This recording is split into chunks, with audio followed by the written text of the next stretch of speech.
Well, look, we're at very exciting times in Brazil at the moment. The new regulations are coming into place quite systematically. In December of 2023, there was quite a lot of approvals for the new gaming regulations, and I think everybody who's involved in this industry, not only in Brazil, but in the entire parts of Latin America, are certainly very excited about the progress and development that has taken place. Well, we're very excited about SiGMA having its third conference now in São Paulo. I went to the initial one in 2022. That was a relatively small affair, about 8,000 international delegates, although they did take up pretty much all of the International Expo Center in São Paulo. Last year was a much bigger affair with about 14,000 international delegates spread over 2 days. And it was great. I was there for the whole 2 days, and it was just non-stop from start to finish. And then this year we're planning for a 3-day expo. Already 18,000 international delegates have registered, and I think it's going to be very big. Now that we're into our third year with SiGMA, the authorities in São Paulo are really taking note. This is now becoming part of the annual calendar of SiGMA, so it's entrenching itself as a very, very important event in the year's commercial calendar for this dynamic city. Well, we're planning 2 events. In São Paulo itself, we're planning a business lunch for about 120 people. That will probably be on the 8th of April, and we're looking forward to that very much. We're keen to have a number of international visitors to that, not just São Paulo businessmen, but I know that there'll be a number of people come from Rio de Janeiro and other major cities of Brazil, but there'll be other people there as well from some of the neighboring countries wanting to know exactly what is happening and to get the SiGMA message, which I'm sure that founder Iman Poulos will have no difficulty in conveying in a very forthright style. But I will also be organising a lunch in Brasilia on the 4th of April. This will have a different sort of theme about it. Now, first of all, we'll be celebrating our 50th anniversary of Malta-Brazil diplomatic relations. So I intend to invite the ambassadors who are stationed in Brasilia, and I'm sure that we'll get a very strong support from them, as well as some of the deputados and senadores from the Brazilian parliament.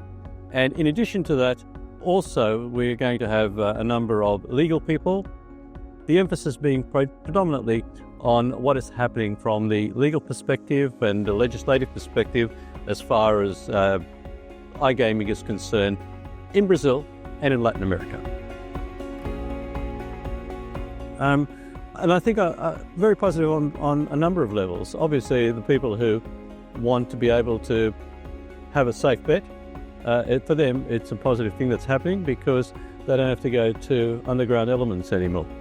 From the legislative perspective, and also from those who are concerned about the morality issues and so forth, it's a positive thing as well. Because if this is brought out in the open, in a legislative framework, if it is properly policed, if it is properly monitored, then of course it drives the gangster element out of the business, out of the situation. And that's the real aim. I mean, we're aiming to provide people with a pastime that has been around ever since mankind first dawned. No one's going to stop gaming, and nobody is going to stop people taking a bet on anything. But we need to monitor it. We need to do it legally.